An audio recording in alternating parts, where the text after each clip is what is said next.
When we look at the market today, tech optimism is pretty much the default setting. But what if the biggest platforms, the ones that feel completely invincible, are actually carrying some hidden systemic risks?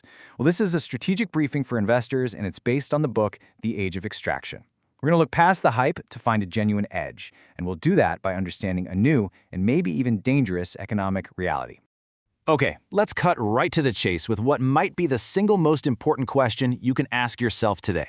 In this tech-dominated world, how do you, as an investor, tell the difference between a platform that's creating sustainable, long-term growth and one that's just a predator in disguise, hiding massive risk behind some impressive quarterly earnings?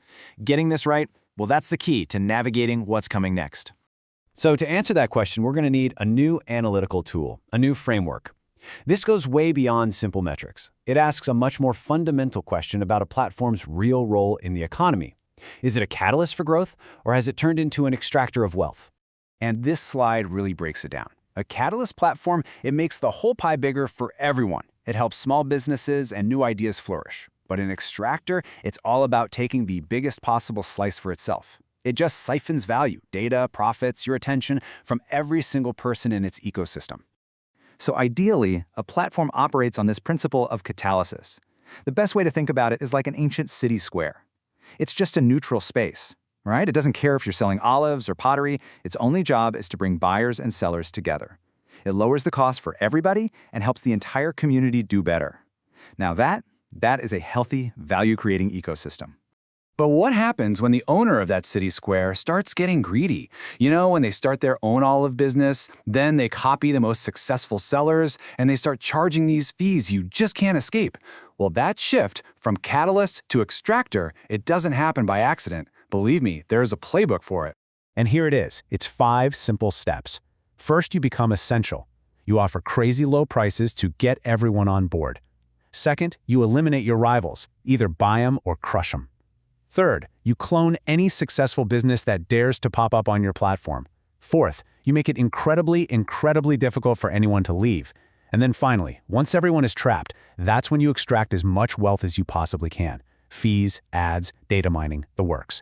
Want to see what extraction looks like in the real world? It looks like this: 50%. That's roughly the cut Amazon can take from a small business before that business has even paid for its own products, its own staff, or its own marketing. That's not a fee for a service, it's a tax for just existing on their platform. And look, this is not just some abstract number on a spreadsheet. This is the human cost. This is the voice of an entrepreneur, Doug Mr. Diza, who watched his business become completely unprofitable, not because of bad products or tough competition, but because the very platform he relied on started squeezing him until there was nothing left. And that brings us to the sheer scale of this thing. It's just staggering. That $56 billion, it's not being used to create a better service. In fact, it's the opposite. Sellers are forced to pay this tax just to get seen, which clutters up search results and makes them more confusing for buyers. It is the perfect example of valueless wealth extraction. Money is just being spent to make the platform experience worse for everyone except the platform owner. Now, you might be thinking, this playbook is just for e-commerce or social media, right? Nope. The next great frontier, the next big battleground between catalysis and extraction is artificial intelligence. And the huge question is whether AI is going to break this pattern or become its ultimate expression. To really get a handle on the risk here, we have to talk about something called the Kronos effect. So in Greek mythology, the Titan Kronos literally ate his own children to stop them from overthrowing him. It's a bit grim, I know. But today's tech giants see AI as both a powerful tool and a potential successor. A threat that has to be controlled or co-opted or just consumed before it can get away from them. And once you see this pattern, you start seeing it everywhere. It's not just about old acquisitions like Google buying Waze or Facebook grabbing Instagram. Just look at the AI landscape today. The major platforms are all in a race to buy, fund, or partner with the top AI labs. They're making sure the next generation of technology doesn't disrupt their dominance, it reinforces it. So this leaves us with a massive critical question for the future. Is AI going to be like the agricultural plow, a technology that spread productivity and wealth to lots of people? Or is it going to be more like the cotton gin, a brilliant invention that ended up creating deeper economic divides and locking in a two-class system? The answer to that, it really depends on who gets to control it. And this is where it gets really serious, because the stakes are so much higher than just market share or profit margins.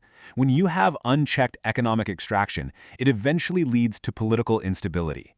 It can trigger this dangerous cascade that the source material calls the serfdom sequence. It's this dangerous, five-step cascade. First, monopolization leads to widespread extraction. That extraction creates deep public resentment. Then, when democratic institutions can't or won't fix the problem, the door swings wide open for some authoritarian figure who comes along and promises to just burn the whole system down. This is the real, long-term, systemic risk of an extractive economy. But look, this is not inevitable. It doesn't have to be this way. A balanced system is not only possible, it can be wildly profitable. Just take the NFL, of all things. It uses salary caps and revenue sharing to make sure even small market teams can compete. And what's the result? It's the most valuable sports league on the planet. This just proves that structural balance, fairness, and prosperity, they aren't enemies. They can actually be incredibly powerful allies. So, it all comes back to where we started, with a choice. When you look at a company, what are you really seeing? Are you seeing a catalyst that's building a bigger, more prosperous world for everyone, or are you looking at a ticking time bomb, an extractor that's creating the very economic and political instability that could lead to its own collapse? In this new age, that is the most important question an investor can ask.